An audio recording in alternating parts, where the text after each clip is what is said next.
Hi, I'm Shane Satterfield for GameTrailers.com, and we have the distinct privilege of sitting down with Tomonobu Itagaki from Team Ninja from Tecmo. First of all, thank you for coming and sitting and talking with us. Thank you.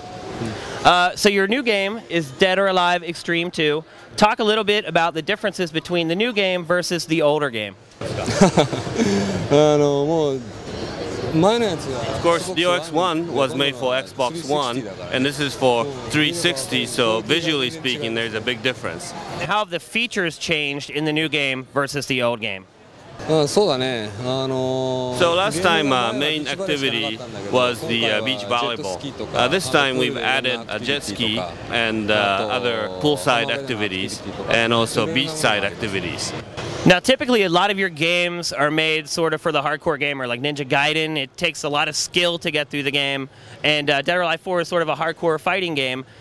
The first Dead or Alive Extreme Beach Volleyball was very simple gameplay-wise. Are you going to stick with that idea for the sequel? So as you said, yes, DOA4, Ninja Gaiden, they're very difficult game to play. So I am thinking about making DOX2 a little easier to play. But having said that, DOX1, the original one, I didn't think that it was an easy game to play. In fact, it was meant for hardcore gamer. Well, it seemed to me, the first Dead or Extreme Alive Beach Volleyball, the gameplay itself, the volleyball, the little mini games that you played were very simple, and sort of the collection aspect and getting all the gifts that you can give to the girls was the more difficult part. So I guess I was speaking more implicitly about the actual gameplay and the mini games that you play. Will they be a little more complex this time around, or will they be sort of simple like they were in the last game? You're right.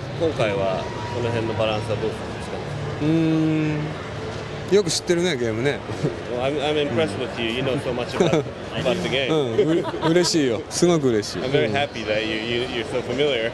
I'm not going to make you disappointed. That I can promise. I think a big part of the last Extreme Beach Volleyball was the collection aspect, getting all the gifts to give to the girls. Are you going to have as many items in the game this time, or are you going to have even more? Yes. So the simple answer is yes. There's going to be more items to collect, maybe 3 times more than the last version.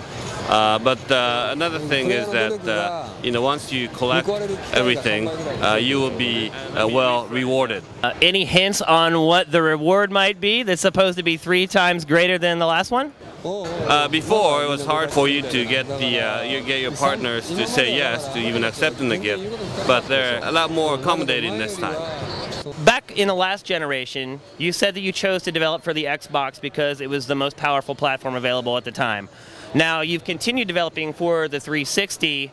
Do you still believe that's the case, that the 360 is the more powerful console of that in the PlayStation 3? And if so, is that why you chose 360 for your games? So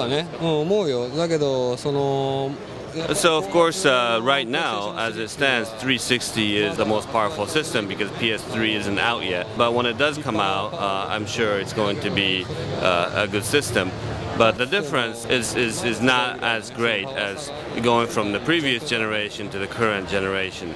So generally speaking, amongst the development community, we say that if the new machine is 4 times more powerful, any old developer can show the difference. But when the difference is only maybe a double, only a few talented developers can show off the difference.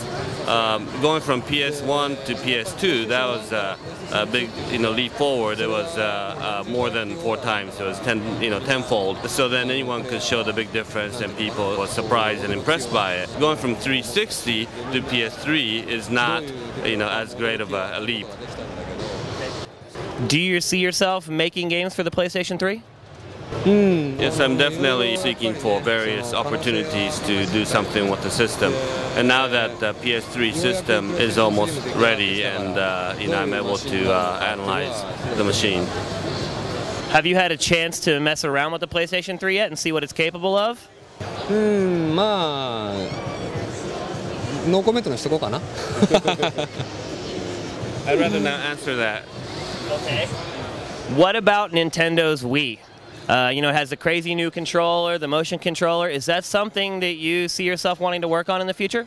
もちろん、Yeah, of course, I would love to work on Wii, but I have many games I have to make, and I tend to focus on one project at a time. So right now, I'm working with and advising one of my co-workers who is working on Wii. That's what I'm doing now. How do you feel about that system technically, looking at its graphical capabilities? I know you guys produce some of the best graphics in the entire industry. How do you feel looking at the graphical capabilities of that system? Do you think it's going to hold it back at all? For that console concept, it's enough graphics. Oh wow, surprised by that. Coming from you. 今アメリカにさ So what I'm saying is, for Nintendo's concept, the graphics capability, the quality is good enough. For instance, if you're in a war fighting against tanks, you would need a chopper or a helicopter. But if your opponents aren't in their tanks, then you wouldn't need helicopter. So it's basically, finding the right strategy for right concept. Now, with the new generation of consoles, specifically the PlayStation 3 and the Xbox 360, you have all this extra processing power. What do you foresee using that processing power for in your games in the future? So speaking of processing power, it's never enough. If we're given more power, we would come up with ways to use them up. So more the merrier. My question was really about, are you going to use that for AI to make the enemies more intelligent? Or are you just going to dump it all into making the graphics look better?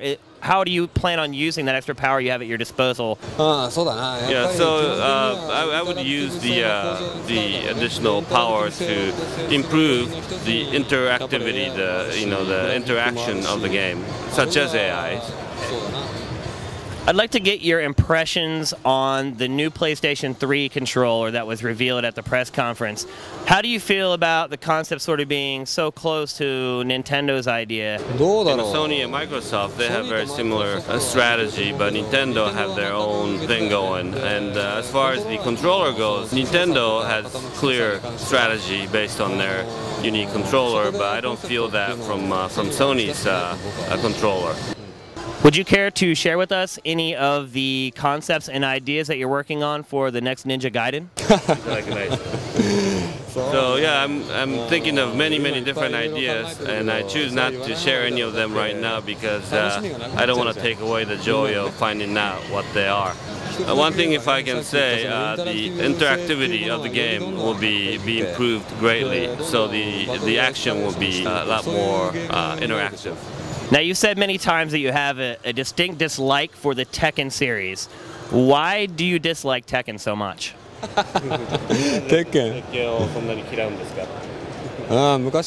Many things happened in the old days. We all have people you don't get along with, right? You have lots of fans out there, not only in Japan but in the United States. Is there anything that you'd like to say to them now that you have this chance to talk to them specifically, to keep them interested in your games that are coming out in the future? Well, I believe that the most important thing is not to disappoint my fans and people who are familiar with my 360 game. I don't want them to be disappointed.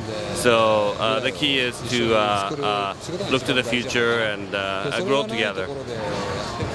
Now, looking at your game, it looks stunning. Is this in-game graphics or is this pre-rendered CG? No, real time. Real time? Yeah. That's real-time graphics.